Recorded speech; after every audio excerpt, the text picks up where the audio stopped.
출애굽기 12장 1절에서 14절까지의 말씀입니다.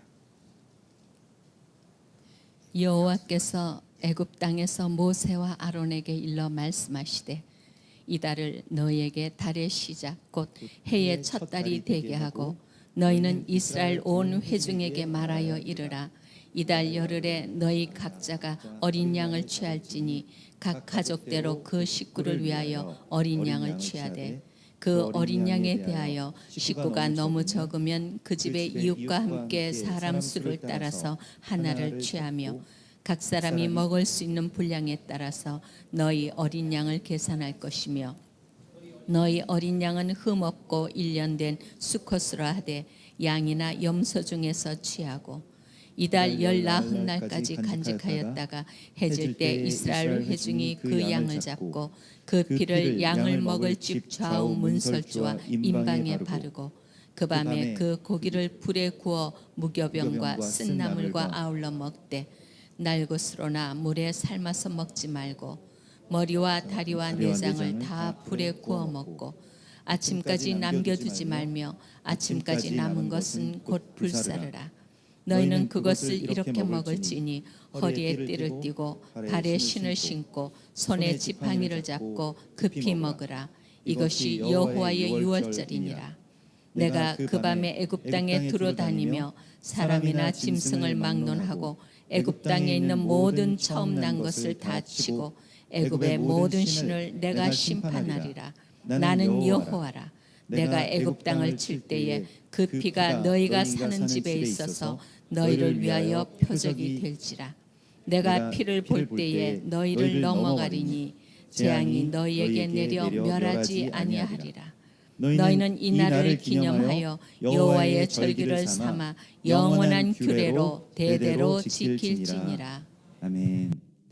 우리가 6월절 지금 이제 그 6월절을 맞이하고 있습니다. 6월절은 또 그 전부터 한 일주일 전부터 이제 준비하는 그런 그 절기이기 때문에 우리가 이미 6월절에 들어왔다고 할 수가 있겠죠. 그래서 뭐 어제 막 벽지들도 저희도 막 다 띄어내고 그 안에 보니까 벽지를 정말 막 띄어내니까 안에 오랫동안 묵었던 곰팡이 같은 것들도 있더라고요. 그것도 다 긁어내고 이제 페인트도 다시 칠하고 이렇게 그 또 오늘도 이제 우리가 예배 후에 또 청소도 하고 그럴 예정인데요. 그렇게 우리 스스로를 정결하게 하고 또 예전에 아주 켜켜이 우리를 둘러싸고 있었던 그 많은 것들, 특별히 그것이 이 애굽이라고 이렇게 그 일컬어지는 애굽 미츠라임이라고 하거든요. 우리를 둘러싸고 있는 것들로부터의 탈출이 그 시작되는 날이 바로 유월절의 절기입니다. 하나님께서는 우리를 구원시켜 주시기를 원하시는데 그 구원이라고 하는 것은 우리가 어딘가에 결박되어 있다거나 아니면 우리가 아주 서서히 어떤 감옥에 갇혀 있는 것을 하나님께서는 아십니다. 여러분들의 삶 가운데 어떤 둘러싸임이 있는지를 아십니다. 그게 나의 뭐 어떻게 보면 뭐 청소가 안 됐다든지 뭐 이런 것들도 있겠지만요. 주변에 어떤 환경 같은 것들도 있겠지만은 우리가 오랫동안 지금까지 여러분들이 수십 년을 살아오시면서 계속해서 그 한 평생 동안 쌓여온 것이 있습니다. 뭐 어쩔 수 없는 것이죠. 내가 뭐 이 한국 사람으로 태어나서 또 어떤 가정의 한 일원으로서 살게 되고 누구를 만나서 결혼하게 되고 이런 모든 그 삶의 어떤 환경과 또 자기의 또 타고난 어떤 성향들도 있습니다. 성격도 있습니다. 뭐 체질도 있습니다. 이러한 것들 때문에 둘러싸여 있는 것들이 있다는 것입니다. 그것은 각각의 여러분들에게 있는 그 애굽이 조금씩은 다 다를지도 모릅니다. 미츠라임이라고 하는 것이 두려움일 수도 있고요. 혹은 욕망일 수도 있고요. 야심일 수도 있습니다. 아니면 아주 올곧은 그러한 여러분들의 어떤 신념이실 수도 있을 것입니다. 그 마음이 그런 것에 꽉 사로잡혀 있어서 도저히 빠져나올 수 없는 어떤 그런 상태를 우리는 모른다고 할지라도 주님은 아십니다. 그래서 거기에서 빠져나오는 그러한 절기가 바로 여호와의 절기인 유월절이고요. 우리가 오늘 다시 이제 출애굽기 12장의 이 말씀을 보게 되는데, 실은 이 구약 성경에서도 지난주에 우리가 나누었던 것과 같이 어떤 한 패턴이 있습니다. 그게 무엇이냐면 이스라엘 백성들이 점점 하나님에게서 멀어져서 우상을 숭배하게 됩니다. 그런데 놀랍게도 그들은 우상을 숭배한다라고 생각하지는 않습니다. 하나님을 믿는다라고 하는데, 다만 그냥 좀 세상 사람들의 어떻게 보면 살아가는 풍조와 이렇게 곁들여 가지고 하나님을 이렇게 믿게 되고, 또 실제로 광야에서 금송아지 앞에서 막 뛰놀면서 경배하던 사람들도 금송아지 우상을 숭배한 건 아닙니다. 그렇죠? 우리는 금송아지를 섬겼다 이렇게 하는데요. 나중에도 북이스라엘의 그 단이나 사마리아나 이러한 곳에 금송아지를 세워놓고 거기에서 사람들이 예배를 드렸거든요. 그 사람들도 다 우리는 금송아지를 숭배하는 게 아니다. 금송아지 위에 하나님이 계신다. 그리고 하나님이 우리에게 금송아지를 주신 것이야. 이렇게 이야기를 하죠. 금송아지는 무엇입니까? 부자 되는 겁니다. 부유하고 평안하고 그러한 것이죠. 우리가 다 추구하는 삶이죠. 그래야 내가 행복할 수 있다라고 믿는 그러한 것입니다. 성공하고 부자 되고 나쁜 거 아니잖아요. 우리가 그것에 대해서 죄스럽게 생각할 것은 없습니다. 그 자체로는 나쁜 것이 아니지만은 결과적으로 보면 어느 지점인지는 모르겠는데 살다 보면 우리가 그게 하나님과 역전이 되죠. 그래서 결국 그게 하나님이 되고, 그러면서도 우리는 계속 당연히 나는 하나님을 섬기지 이렇게 생각하는 그 미츠라임에 둘러싸이게 되는 것이죠. 그래서 그것을 다시 바로잡는 것이, 다시 회복하는 그러한 절기가 바로 이 유월절의 절기가 되겠습니다. 그래서 그 달이 해의 첫 달이 되도록 하라라고 하는 것은 이제 새로운 세계로, 우리가 새로운 나라로 돌이키라라고 하는 하나님의 말씀이고요. 주님께서 우리 안에 오셔서 우리의 전부가 되시는 그러한 절기, 또 그러한 시간을 우리가 맞추는 것입니다. 특별히 이 유월절의 절기가 중요한 이유는 모든 절기의 시작점이고요. 하나님의 나라에 우리가 하나님의 백성으로서 살 뿐만이 아니라 그 아들로서 살아가는 어떤 첫 번째의 시작점이기 때문에 그렇습니다. 그래서 대적은 굉장히 유월절 지키는 것을 싫어했고요. 우리가 지난주에는 히스기야 왕의 이야기를 보았습니다. 또 그 구약에서 히스기야 왕과 더불어서 그 절기를 회복한 왕 가운데 대표적인 왕이 요시야 왕이죠. 요시야 왕도 절기를 회복하였는데, 요시야 왕이 절기를 회복했을 때는 아예 사람들이 우리처럼요, 오늘날의 기독교처럼 토라를 잃어버렸습니다. 그러니까 토라의 말씀이 어딘가 있었는데 사람들이 펼쳐보지도 않았던 그런 시대예요. 성전을 보수하다가, 성전을 깨끗하게 하다가 어딘가에 어떤 한 레위인이 감추어 놓았던 봉인된 그 토라를 찾죠. 토라가 우리를 작은 그런 책처럼 만드는 토라도 있지만, 대부분의 경우에는 고대의 그 토라들은 스크롤입니다. 그래서 굉장히 크죠. 근데 그거 어딘가에다가 숨겨 놓았는데, 그걸 아마도 막 그 벽 안에 봉인해 놓았을 것입니다. 근데 그거 이렇게 뜯어내고 하다가 이제 그걸 발견해서 그걸 펼쳐 보니까 유월절의 규례가 나온 거예요, 토라에. 그래서 요시야 왕이 우리 이거 그 말씀대로 하자라고 해서 열왕기하 23장 21절에 보면, 왕이 뭇 백성에게 명령하여 이 언약책에 기록된 대로 너희의 하나님 여호와를 위하여 유월절을 지키라라고 명령을 합니다. 그래서 요시야 왕 때에 다시 유월절이 회복이 됩니다. 하나님의 명령대로, 이것은 우리의 유월절이 아니라 여호와의 유월절이기 때문에 이 유월절을 지키라라고 해서 요시야 왕이 18번째 통치 해에 이 유월절이 회복되는 것을 우리가 봅니다. 자, 유월절을 대적이 굉장히 싫어하는데요. 왜냐하면 유월절은 십자가의 그 보혈의 능력이 회복되는 날이기 때문에 그렇습니다. 그러니까 보혈의 능력을 잃어버린 기독교는 그냥 단순히 종교가 될 뿐이기 때문에 보혈의 능력을 우리 각 개인 한 사람 한 사람이 회복하는 것을 대적이 아주 끔찍이도 싫어했습니다. 그러니까 정말 너무너무 싫어한 것 같아요. 그래서 유월절을 빼앗아 갔죠. 여러분, 오늘 하나님께서 우리에게 이 유월절에 대한 규례에 대해서 어떻게 말씀을 하셨습니까? 오늘 14절에 너희는 이 날을 기념하여 여호와의 절기를 삼아 영원한 규례로 대대로 지킬지니라. 이 말씀이 신약에서 폐하여졌습니까? 누가 폐했습니까? 예수님께서 이 말씀을 폐하신 적이 있습니까? 예수께서는 돌아가시기 전날 바로 그 당일날까지 유월절을 지키고 돌아가셨죠. 폐하시지 않았습니다. 혹여 어떤 사람들이 사도 바울이 그 구약의 토라의 규례, 절기 규례를 폐했다, 어떤 말씀들을 잘못 오독해서 그렇게 이야기를 하곤 합니다만 사도 바울이 그런 적이 없습니다.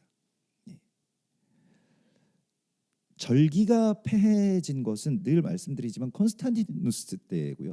콘스탄티누스는 태양신의 그 미트라교를 이 기독교 아주 이 언더그라운드에서 아주 지하에서 막 이 황제권을 위협할 정도로 성장하고 있었던 이 기독교라고 하는 종교를 그냥 아주 보편적인 로마의 어떤 통치 수단으로 삼고자 했습니다. 그래서 카톨릭이라고 하는 말을 쓰면서 기독교를 그렇게 수면 위로 끌어올렸죠. 그러면서 많은 것들을 보편화시켰는데, 카톨릭이 보편적인이라는 뜻을 갖고 있지 않습니까? 그래서 보편화시켰는데 그 보편화시킨 것 가운데 절기를 폐하는 것이 너무 강하게 들어가 있었던 것입니다. 그래서 절기를 지키지 말아라. 그래서 그 미트라교의 절기를 여호와의 절기와 대신했습니다. 콘스탄티누스에게 누구도 그런 권세를 준 적이 없음에도 불구하고 콘스탄티누스 그것을 행했는데, 그게 이미 지금은 보편화되어 있기 때문에 다시 유월절을 지키자라고 하는 것이 굉장히 이상하게 생각이 되고, 그 이후에도 유월절에 대해서 유월절을 지킨다라고 했을 때에 군대를 보내서요. 콘스탄티누스뿐만이 아니라 그 뒤에 이어지는 황제들도 기독교가 어떻게 해야 능력을 갖게 되는지를, 황제권을 대항할 정도의 능력을 갖게 되는지를 알고 있었습니다. 보혈의 권세가 성도들에게 회복된다라고 하는 것이 어떤 일인지를 우리는 잘 몰라도요. 오히려 우리는 잘 몰라도요. 권세를 가진 자들은 동물적인 감각을 너무 정확하게 알고 있었어요. 그래서 다시 기독교가 이 거짓된 것을 대항해서 이 성도들 한 사람 한 사람이 그리스도 예수와를 기념하게 되는 것이 무슨 의미인지를 오히려 대적이 너무 정확하게 알고 있습니다. 그래서 콘스탄티누스나 그 뒤에 이어지는 유스티니아스 아누스라고 하는 그 황제는 유월절을 지키는 그 교회들, 이렇게 좀 자기 로마령에 있는 교회들에게 군대를 파병을 할 정도로, 군대를 파병해서 거기를 진압시킬 정도로 유월절을 못 지키게 했습니다. 그래서 유월절마다 군대가 교회에 들어와서 지키고 있고 유월절 못 지키도록 그렇게 했다라고 하는 것이죠. 뒤에 이어지는 여러 그런 일종의 교회의 어떤 결의들, 카톨릭 교회의 결의들을 보면 유월절을 향한 상당한 투쟁들이 있었음을 보게 됩니다. 그리고 대부분은 유월절을 지키다가 죽었죠. 왜 이 유월절 가지고 왜 이마만큼의 어떤 큰 싸움들이 일어나는가를 우리가 생각해 봐야 됩니다. 대적이 굉장히 민감하게 구는 부분이 여기에 있기 때문에 그렇습니다. AD 345년의 안디옥 종교회의에서는 유월절을 지키는 교회의 어떤 집사나 감독들은 유월절을 만약에 지킬 경우에 교회로부터 파문을 받고 저주를 당한다. 실제로 이 유월절을 지키는 수많은 신실한 교회의 지도자들이나 집사 감독들이 이제 파문을 당하죠. 그리고 실제로 저주를 받은 기록들이 있습니다. 오늘날에도 뭐 여러분들도 그런 경우들을 겪으신 성도분들도 있는 걸로 알고 있습니다. 그 얼마 전에 또 우리 교회에 이렇게 그 뭐 등록 신방도 받으신 한 가정은 이스라엘에 대해서 말씀 때문에 이스라엘에 대해서 알게 되고 이스라엘을 품게 되고 또 절기에 대해서 막 사모하는 마음이 정말 뭐 히스기야나 요시야 왕처럼 이렇게 막 들어와서 그거에 대하여서 교회에서 이렇게 좀 아주 중추적인 역할을 하고 계신 가정이었는데 그거에 대해서 그 자기 공동체 뭐 순이라고 하나요? 뭐 그런 공동체에서 그러한 것들을 나누었다가 이제 교회에서 아주 공식적으로 이제 뭐 파문처럼 이렇게 나가고 심지어는 이제 뭐 성도들과의 어떤 연락 금지 뭐 이런 것까지 아예 공식적으로 재단에서 선포가 되셔가지고 되게 마음도 아프고 그래서 울면서 성도분들이랑 또 자기 동역자들이랑 오랫동안 정말 사랑으로 섬겨왔던 교회가 자신을 저주하니까요. 또 이스라엘 품고 절기를 지키고 이러한 것들 때문에 저주하게 되니까요. 그리고 그 개인적으로도 그 교회의 뭐 목사님과도 아주 개인적으로도 오랫동안 인연이 있고 막역한 어떤 친분이 있던 그런 관계였음에도 불구하고 이런 저주를 받으셨다는 거예요. 그래서 그때 그 지지난 주에 그렇게 신방하면서 그런 말씀들을 들으면서 해산하고 또 부정하게 된 여인 그 신부에 대한 이야기와 같이 연결돼서 좀 이 감사하기도 하고 또 안타깝기도 한 그런 마음들이 많이 있었습니다.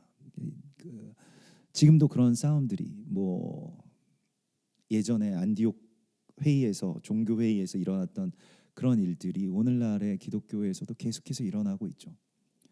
어떤 누구도 여호와의 절기를 폐하지 않았습니다. 그 누구도 폐하지 않았어요. 아니 그래서 뭐 하여튼 사도 바울이 뭐 그런 적이 뭐 있는가 이런 것에 대해서 오독하시는 분들도 사실 사도 바울도 그런 권위를 갖지 못하죠. 왜냐하면 이게 이 규례가 너희 대대로 지킬 영원한 규례니라라고 오늘 이 출애굽기 12장에서 말씀하셨기 때문에 이거를 뒤바꿀 정도의 권위 하나님이 정말 직접 오셔서 예수와께서 그렇게 말씀하셨다면 모를까. 그 누구도 어떤 사람도 어떤 단체도 어떤 교황도 어떤 황제도 이것을 바꿀 수 있는 권한은 없습니다. 이거는 말씀에서요. 근데 우리가 오랫동안 사람들이 뭐 태양신의 아내 역할을 하는 그 뭐 시대마다 이름은 다릅니다만 아슈테르라고 하는 그 다산의 여신이 알 깨고 나온 날을 부활절, 고난주간, 그 유월절 다 합쳐가지고 그날을 봄절기로 기념한다라고 하는 것을 지킨다라고 하는 것은 생각해 보면 끔찍한 일입니다. 정말 생각해 보면 너무 끔찍한 일이고요. 막 소름 끼치고 정말 혐오스러운 일입니다. 그런 날을 우리 가운데 주면서 이 세계 안으로 들어오라고 했던 것에 대해서요. 여기에 대해서 목숨을 걸고 저항한 성도들도 있었지만은 대부분 우리처럼 그냥 시대가 이러니까 그냥 좀 좋은 게 좋은 거 아니겠어? 그렇게 살아가는 것이죠. 우리가 하나님을 믿는데 내 삶에 뭔가 조금이라도 손해가 온다, 피해가 온다, 뭐 핍박이 온다 이런 것들에 대하여서는 좀 그냥 좀 맞춰가면서 둥글게 살자 이렇게 돼서 지금까지 대적이 마음대로 우리에게서 빼앗아간 게 있는데요. 사실은 이렇게 되었을 때에 일어나는 폐해는 무엇이냐면 십자가의 능력, 보혈의 권세를 잃어버리게 된 것입니다. 그 보혈 권세가 없어 사라진 그냥 기독교는 종교로 전락해버려요. 교양적으로 딱 적그리스도가 통치하기 좋은 사회가 되어버립니다. 세상이. 그냥 유일신교라고 하는 것은요. 그냥 한 사람을 계속해서 어떤 신격화하는 것에 최적화되어 있잖아요. 근데 거기에서 다 우상 숭배가 나오고요. 거기에서 다 제국의 통치가 나옵니다. 그러하기 때문에 우리 기독교는 물론 유일신교지만 한 하나님을 섬기지만은 그러나 그 한 하나님을 그냥 종교적으로 숭배하는 데에 그치는 종교가 아닙니다. 그건 종교죠. 그러나 기독교는 무엇입니까? 이 일을 행하여 나를 기념하라라고 하는 그리스도 예수와의 보혈의 권세를 우리가 받아서요. 우리가 그 권세를 행하면서 살아가는 것입니다. 생명 안에서 우리가 왕노릇하게 돼요. 그런데 대적이 그러면 이 왕권을 가진 대적이 견딜 수가 없게 되는 것이죠. 거기에 대해서는. 그렇기 때문에 그냥 하나님을 숭배하는 종교로서 아주 미혹적이죠. 하나님을 계속 높이긴 하는데 하나님을 살지는 않아요.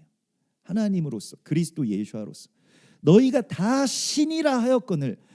이게 하나님의 탄식입니다. 너희를 다 내 형상을 닮은 존재들로 신이라고 하였거늘 너희는 짐승처럼 그냥 세상에 그냥 세상에 좀 훌륭하다라고 하는 사람처럼 죽어간다라고 탄식하시는 것입니다. 하나님. 우리가 지금 이 6월절을 회복하고 6월절의 절기로 들어간다라고 하는 것에 다시 우리의 어떻게 보면 우리가 예수님께서 그 정도의 각오를 하셨다면 우리도 그런 각오를 해야 됩니다. 6월절을 우리가 지키기를 원하고 원하였습니다라고 했던 그 예수님의 그 원함처럼요. 우리도 정말로 이 6월절에 그리스도 예수와의 이 살과 피가 내 삶 가운데로 연결되고 연합되는 그 일이 일어나기를 우리가 소망해야 할 것입니다. 근데 그것이 6월절이기 때문에 그것이 기독교이기 때문입니다. 이것은 세상을 바꾸게 되기 때문에 대적이 가장 싫어하는 일이에요. 그래서 우리가 6월절을 지키고 6월절 가운데로 들어간다면 예수와의 삶이 나의 삶과 연결되는 그 놀라운 일들을 여러분들이 누리게 될 것입니다. 여러분들의 삶을 통해서 그 능력이 나타날 것이기 때문에 그렇습니다. 우리가 늘 절기마다 스바냐서 3장 그 18절의 말씀을 기억하는데요. 스바냐서 3장 18절에 그 찬양입니다. 너의 하나님 여호와가 너의 가운데 계시니 그는 구원을 베푸실 전능자시라. 그가 너로 말미암아 기쁨을 이기지 못하시며 너를 잠잠히 사랑하시며 그 말씀이잖아요. 그 말씀이 왜 하나님이 기쁨이 막 아주 이기지 못하실 정도로 너를 잠잠히 생각하시며 너를 즐거이 부르며 기뻐하시리라 이렇게 말씀을 하실까? 그 어떤 사람일까요? 내가 절기로 말미암아 근심하는 자들을 모으리니 이렇게 되어 있습니다. 하나님이 어떤 사람이 너무너무 좋으셔가지고 막 잠도 못 이루실 정도로 너무너무 기쁘고 사랑스러워 보이는 그 사람이 어떤 사람이냐면 절기로 말미암아 근심하는 사람이라고 말씀하시고 있습니다. 내가 어떻게 하면 이 절기를 다시 회복할 수 있을까? 우리 가정이 절기를 어떻게 하면 회복할 수 있을까? 우리가 안식일을 어떻게 회복할 수 있을까? 이거밖에 없거든요. 여기에서 이 6월절의 회복에서 하나님의 역사가 일어나게 되는 것이거든요. 주님이 오늘 여러분들의 삶을 통해서 정말 여러분들 기쁨으로 아주 이길 수 없을 정도로 그러한 기쁨의 대상이 되는 그러한 사람들이냐 절기로 말미암아 근심하는 자들 모으리니 그들이야말로 나에게 속한 자라 그들에게 지워진 짐이 치욕이 되었느니라 이렇게 말씀하십니다. 이거 엄청난 예언이고 실제로 우리에게 일어나고 있는 예언이죠. 우리에게 지워진 짐이 치욕이 되었을지라도 사람들의 보편적인 그런 흐름과는 다른 하나님의 말씀으로 돌이키고자 하는 이 몸부림에 대하여서 사람들이 비웃고 또 우리에게 어떤 수치를 안겨주고 때로는 교회에서 파문당하고 사람들과 연락도 하지 말아라 뭐 이런 식의 이야기가 있을지라도요.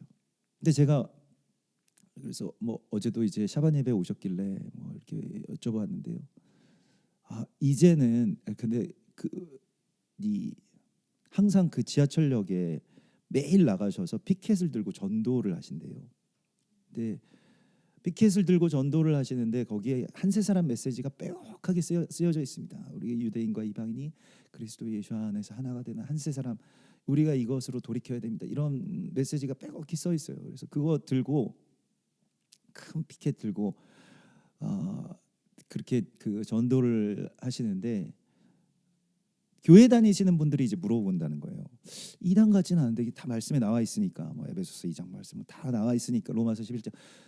그래서 또 이단 같잖아요. 근데 이단이 아니라고 하는 건 알겠는데 이렇게 전도를 하시는 분이 처음 봤으니까 보통은 그냥 예수 천당 불신 지옥밖에 없는데 거기에 이제 한세 사람 메시지가 있으니까 계속 유심히 보시면서 물어보신다는 거예요. 근데 그때마다 그 교회가 어디십니까?라고 이렇게 물어보는 꼭 한두 분은 계신데요. 매일 나가시는데 그 지하철역 화곡역에 매일 나가시는데 금요일에는 온 가족이 나가고 딸들이랑 다 같이 나가서 전도하시는데 꼭 물어보시는 분이 계신데요. 그때마다 저 용인에 있는 한세 사람 교회 나가요. 이렇게 말씀하실 수 있어서 너무 기쁘시다는, 너무 좋다는 거예요. 당당하게 이제는 말할 수 있다고. 전에는 당신들 그 섬기시던 교회에서는 이제 그런 것들이 안 되니까 교회 이름도 뭐 밝힐 수가 없고 그랬는데 용인에 있는 한세 사람 교회 나가고요. 우리 교회 목사님은 강대희라는 분인데요. 예, 이상한 분 아니고요. 여기 뭐 브레드 TV에도 나옵니다. 막 보여주시고 그러신다는 거예요. 그래서 너무 감사하죠. 그리고 우리 모든 성도님들이 또 이렇게 정말 치열하게 삶의 자리에서 그리스도 예수를 나타내고 보혈의 통로가 되고 계시는구나, 이런 것들을 바라보면서 굉장히 많이 감동이 많이 됐습니다. 정말로 6월절로 들어간다라고 하는 것에 대해서 너무너무 이제 사모하는 마음으로 이제야말로 이제 절기로 마음 편하게 들어갈 수 있어서 너무 기대가 많이 됩니다. 이렇게 말씀을 하시더라고요. 그래서 그러신 또 우리 교회에서 이번에 같이 모여가지고 6월절을 못 지켜서 좀 어떠실까 그랬는데 오히려 가정에서 또 같이 이렇게 그 예전에 그렇게 교제했던 분들도 같이 불러서 같이 6월절 지키시는 거 너무 기대되신다고 이렇게 말씀을 하셔서 참 너무 감사했습니다. 우리가 절기로 말미암아 근심하고 이스라엘 품게 되면서 근심하고 또 그게 우리의 짐이 되고 치욕이 될지라도 그거 가지고 하나님의 말씀으로 우리가 돌이키고 이 영원한 규례로 돌이키는 것을 위해서 우리의 마음을 다 쏟고 주님께로 나아가는 것, 이것이 이제 6월절의 절기입니다. 그리고 6월절의 절기는 항상 우리가 가장 감사해야 될 상황임을 깨닫게 해주는 절기입니다. 그리스도 예수께서 6월절에 어린 양이 되셔서 날 위해서 죽으셨다면 뭐가 더 필요하십니까? 하나님이 뭘 더해 주셔야 될까요? 그게 6월절인 거예요. 6월절의 절기가 우리에게 정말로 필요한 거죠. 이스라엘 백성들에게, 그래서 이스라엘 백성들, 마이크 스탠드 좀 갖다 주시겠습니까? 이스라엘 백성들이 6월절 절기 때마다 부르는 찬양이 있어요. 10가지의 재앙들을 막 이야기하면서 우리 좀 그 6월절 세대를 우리가 내일 할 거지만은 그 세대의 순서들 중에서 이렇게 그 잔에다가 손가락을 넣어가지고 이렇게 테이블에다가 이렇게 뿌리면서 그 피와 10가지 재앙에 대해서 할 때 그래서 요거 좀 빼면 안 될까? 뭐 이렇게 엄마들이 싫어한다고. 그 잔에다가 손가락 넣는 것도 이게 깔끔하신 분들은 기겁을 하실 건데 또 그거를 또 테이블보에다가 또 잘 세팅해 놓은 거에다 또 뿌리고 이러면은 이제 10가지의 재앙에 대한 그런 뭐 순서들이 있고 그걸 기억하는데 그거 하면서 이제 그런 이 10가지 재앙들에 대해서 이야기하면서 찬송을 부르는 게 있습니다. 찬송이 보통은 시편 113편에서 114편, 115편까지 이렇게 시편도 읽고요. 그러니까 거기에 시편 그 시편 가운데 하나가 우리 유명한 찬양이면 해 뜨는 데부터 해 지는 데까지 그 찬양 그렇게 그냥 찬양하시면 되는데 제가 내일 뭐 또 온라인으로 다 안내를 같이 이렇게 진행을 할 겁니다. 그래서 그렇게 하시면 되는데 찬양 가운데 그런 찬양이 있어요. 다이에누라고 하는 찬양이 있습니다. 근데 그걸로 좋게, 그걸로 충분해, 그걸로 만족해, 이런 찬양입니다. 그래서 다이에누라고 하는 찬양이 있는데 제가 이 찬양을 어제 이제 샤밧 학교 어린 아이들이랑 이 찬양을 배우고 싶어가지고 가르쳐주고 싶어가지고 이 찬양을 이렇게 악보를 보고 찬양을 연습을 하다가 기타 좀 갖다 주시겠습니까? 그 하다가 그 이제 이 찬양은 뭐 좀 저희가 히브리 찬양 가끔씩 이제 그 저거 번역도 하고 이러는데 이 찬양 가사를 제가 이렇게 번역하다가 또 이제 이 찬양이 되게 신나는 찬양이고 재밌는 찬양인데 막 눈물이 또 흐르는 거예요. 그래가지고 아유 이거 또 시작됐구나 그래가지고 네 그런 찬양입니다. 여러분들도 되게 쉬워서 가사 혹시 띄워주실 수 있죠? 예, 다이에누 그걸로 좋게 다이에누 다이에누 다이에누 다이에누 이거예요. 그래서 주님께서 우리에게 이 일을 행하셨기 때문에 우리는 이걸로 충분해. 그래서 이게 영어로 번역을 하면 it would have been enough 이라고 it would have been enough 그러셨다면 그걸로 충분해라고 하는 그런 뜻인데요. 그래서 다이에누 그냥 한 단어로 히브리어가 되죠. 다이에누 다이에누 다이에누 다이에누 다이에누 다이에누 다이에누 다이에누 다이에누 다이에누 다이에누 가사가 1절 가사가요. 일루 오시아누 오시아누 미미트라임 오시아누 미미트라임 다이에누 다시 한번 해볼까요? 일루 오시아누 오시아누 미미트라임 오시아누 미미트라임 다이에누 다이에누 다이에누 다이에누 다이에누 다이에누 다이에누 다이에누 다이에누 다이에누 다이에누 생각해 보십시오. 여러분들이 그 둘러싸인 미ツ라임에서 빠져나오셨다면 그걸로 충분합니다. 내가 비진리 또 유월절도 알지 못한 채로 그냥 대적이 던져놓은 그 조작에서 빠져나올 수 있었다면 그걸로 우리에게는 너무 충분할 겁니다. 그래서 그걸로 충분해, 그걸로 충분합니다라고 하는 그런 뜻이고요.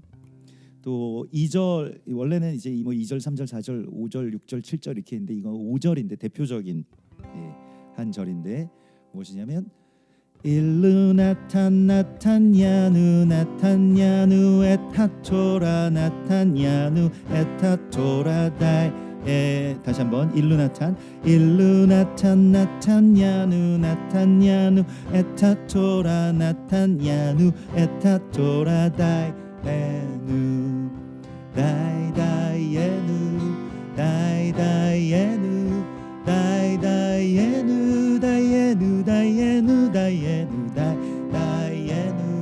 다이에누 다이에누 다이에누 다이에누 다이에누 주님께서 우리에게 토라를 주셨다면 그걸로 충분해라는 뜻입니다.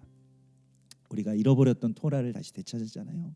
토라는 그냥 구약에 지나간 예수와께서 폐하신 그러한 철진한 율법이 아니라 예수와께서 완성하신 그 삶이라고 하는 것을 우리가 알게 됩니다. 그래서 우리가 토라 포션 통해서 또 이 절기도 회복되고 또 이렇게 살게 되었는데 이걸로 충분합니다. 이거에서 더 이상 뭐 바랄 게 있겠습니까?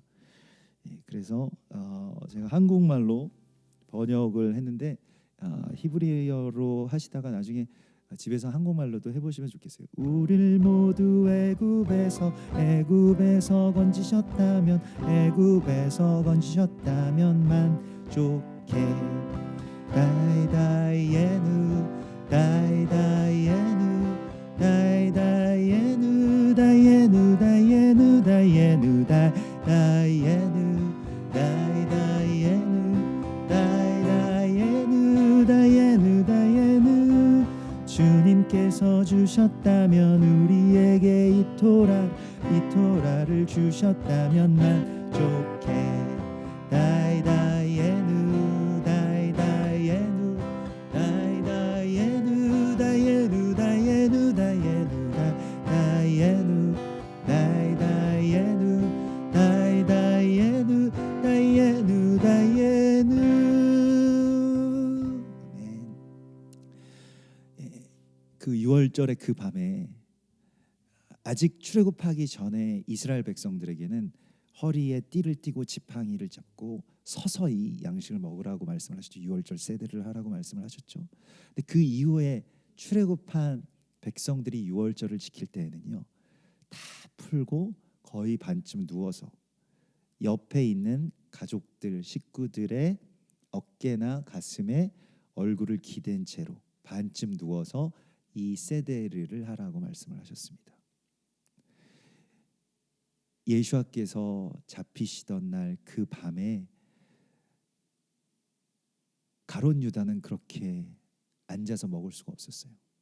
그러나 요한은, 예수와의 사랑하는 요한은 그럼에도 불구하고 그 긴박하고 어렵고 위기 앞에 있는 그 상황 가운데서 예수와의 가슴에 얼굴을 기대어서 반쯤 누운 채로 앉아 있었다고 되어 있습니다.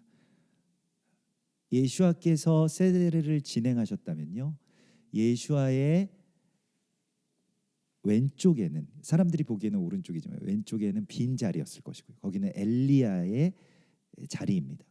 예수와의 오른쪽에 앉은 제자는 제일 나이가 어린 제자였을 것입니다. 그 집에서 제일 나이가 어린 그 사람이 예수와의 오른쪽에, 진행하시는 분 오른쪽에 앉게 되어 있거든요. 거기에 반쯤 누워서 예수와께서 이루시는 유월절을 바라보고 있었던 그 제자가 되시기를 축원합니다. 평안하게 그냥 이걸로 됐어, 이걸로 충분해, 그냥 이걸로 됐어, 나 좀 더 뭐 어떻게 해야 되는데, 더 많이 가져야 되는데, 더 살아야 되는데, 더 뭘 해봐야 되겠는데, 더 이루어야 되겠는데, 아닙니다. 수많은 사람들, 정말 수백만, 수천만, 수억 명의 그 수많은 사람들이 보고자 했던 그 일을, 유월절의 성취를, 그리고 한세 사람의 그 일들을 하나님께서 여러분들에게 열어주셨다면 그걸로 충분하신 겁니다. 그걸로 충분합니다.